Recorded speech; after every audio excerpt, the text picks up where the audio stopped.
Sir ಅದೇ ಇನ್ನೊಂದು ವಿಚಾರ ಅಂದ್ರೆ ದರ್ಶನ್ ಅವ್ರ ಬಗ್ಗೆ ನೀವು ಹೇಳಿದ್ರಿ ಈ ತರ ಆಯ್ತು ಏನೇನಾಯ್ತು ಅನ್ನೋದು. ಸೊ ಇನ್ನೊಂದು ವರ್ಷನ್ ಕೂಡ ಇದೆ.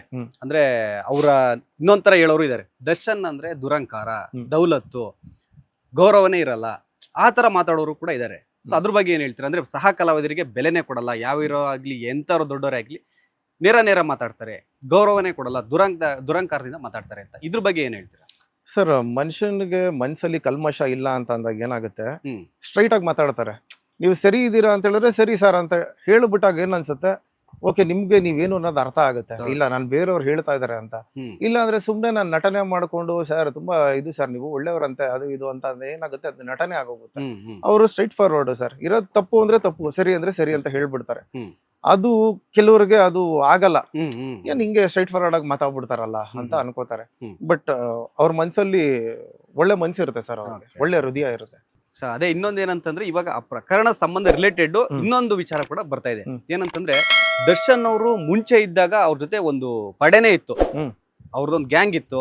ಎಲ್ಲದಕ್ಕೂ ಪಾರ್ಟಿಗಾಗ್ಲಿ ಮತ್ತೊಂದಕ್ಕಾಗ್ಲಿ ಬರ್ತ್ಡೇ ಆಗ್ಲಿ ಎಲ್ಲರೂ ಬರ್ತಾ ಇದ್ರು. ಈ ಕೇಸ್ ಆದ ತಕ್ಷಣ ಒಬ್ಬೊಬ್ಬರೇ ದೂರ ಆಗ್ತಾರೆ. ಅಂದ್ರೆ ಧನ್ವೀರ್ ಅವ್ರನ್ನ ಬಿಟ್ಟು ಎಲ್ಲ ದೂರ ಆಗ್ತಾರೆ. ಅದ್ರ ಬಗ್ಗೆ ಅವ್ರದೊಂದು ಗಜಪಡೆ ಇದೆ, ಅದ್ರ ಬಗ್ಗೆ ಏನ್ ಹೇಳ್ತೀರಾ? ಸರ್ ಅಂದ್ರೆ ಇವಾಗ ಅಣ್ಣನ್ಗೆ ಗೊತ್ತಾಗಿದೆ ಯಾರು ನಮ್ಮವರು. ನಾನು ಕಷ್ಟದಲ್ಲಿ ಇದ್ದಾಗ ಯಾರು ಬಂದ್ರು, ಸರ್ ಕೆಳಗಡೆ ಬಿದ್ದಾಗ ಯಾರು ಬರ್ತಾರೆ ಬರಲ್ಲ ಅನ್ನೋದು ಇವಾಗ ಒಂದೊಂದೇ ನೋಟ್ ಡೌನ್ ಮಾಡ್ಕೋತಾ ಇರ್ತಾರೆ. ಅಷ್ಟೇ, ಒಬ್ಬ ಮನುಷ್ಯನಿಗೆ ಕೆಳಗಡೆ ಬಿದ್ದಾಗ್ಲೇ ಸರ್ ಗೊತ್ತಾಗೋದು ಯಾರು ಕಷ್ಟಕ್ಕೆ ಆಗ್ತಾರೆ ಅನ್ನೋದು. ಸೊ ಇವಾಗ ಅವ್ರಿಗೆ ಗೊತ್ತಾಗಿದೆ, ಅದಕ್ಕೆ ಇವಾಗ ಯಾರನ್ನ ಎಲ್ಲಿಟ್ಟಿರ್ಬೇಕು ಅಲ್ಲಿ ಇಟ್ಟಿರ್ತಾರೆ ಅಷ್ಟೇ. ಅದೇ ನೀವು ಮುಂಚೆಯಿಂದ ನೋಡ್ತಾ ಇದ್ರಲ್ಲ, ಸೊ ನಿಮ್ಗೆ ಏನಾದ್ರು ಯಾವಾಗಾರ ಆ ಥಾಟ್ ಬಂದಿತ್ತು ಅಂದ್ರೆ ದರ್ಶನ್ ಅಣ್ಣ ಅವ್ರ ಜೊತೆ ಇರೋರು ಕೆಲವರು ಬೇಡ ಇವ್ರು ಬೇಡ ಈ ಸರ್ಕಲ್ ಅಲ್ಲಿ ಇವ್ರು ಬೇಡ ಅಂತ ಯಾವ ತರ ನಿಮ್ಗೆ ಅನ್ಸಿತ್ತಾ? ಸರ್ ಅಂದ್ರೆ ಏನ್ ಗೊತ್ತಾ, ಎಲ್ಲರೂ ಚೆನ್ನಾಗೇ ಕಾಣಿಸ್ತಾ ಇರ್ತಾರೆ ಮೇಲ್ಗಡೆ ನೋಡೋದಕ್ಕೆ, ನಮ್ಮಣ್ಣ ಅಂತ ಇರ್ತಾರೆ. ಬಟ್ ಅವ್ರ ಮನ್ಸಲ್ಲಿ ಏನ್ ನಡೀತಾ ಇದೆ ಅನ್ನೋದು ಅರ್ಥ ಮಾಡ್ಕೊಳಕ್ ಆಗಲ್ಲ. ಮತ್ತೆ ಈ ದೇವ್ರ ವರ ಕೊಟ್ರು ಪೂಜಾರಿ ವರ ಕೊಡಲ್ಲ ಅಂತಾರಲ್ಲ, ಹಂಗೆ ಜೊತೆಲೇ ಇರ್ತಾರೆ. ಯಾವ ಟೈಮ್ಗೆ ಎಲ್ಲಿ ಹಾಕೊಟ್ಟಿರ್ತಾರೆ, ಏನು ಇದು ಮಾಡಿರ್ತಾರೆ ಅನ್ನೋದು ಗೊತ್ತಾಗಲ್ಲ. ಸೊ ಇವಾಗ ಎಲ್ಲರೂ ಒಬ್ಬೊಬ್ಬರೇ ನ್ಯೂಟ್ಲ್ ಆಗಿದ್ದಾರೆ ಸರ್. ಅಲ್ಲ ಇನ್ನೊಂದು ವಿಚಾರ ಅಂದ್ರೆ ದರ್ಶನ್ ಅವ್ರು ನೇರ ನೋಡಿ ಅದೆಲ್ಲ ಹೇಳಿದ್ರಿ, ಓಕೆ ಓಪನ್ ಆರ್ಟ್ ಹೆಂಗ್ ನೇರವಾಗಿ ಹೇಳ್ತಾರೆ ಅಂತ. ಸೊ ಈ ಒಂದಿದೆ ಅವರಿಗೆ ಸಮಸ್ಯೆ ಆಗುತ್ತಾ ಅಂದ್ರೆ ದೊಡ್ಡವ್ರನ್ನೆಲ್ಲ ಎದುರಾಕೊಳ್ತಾರೆ.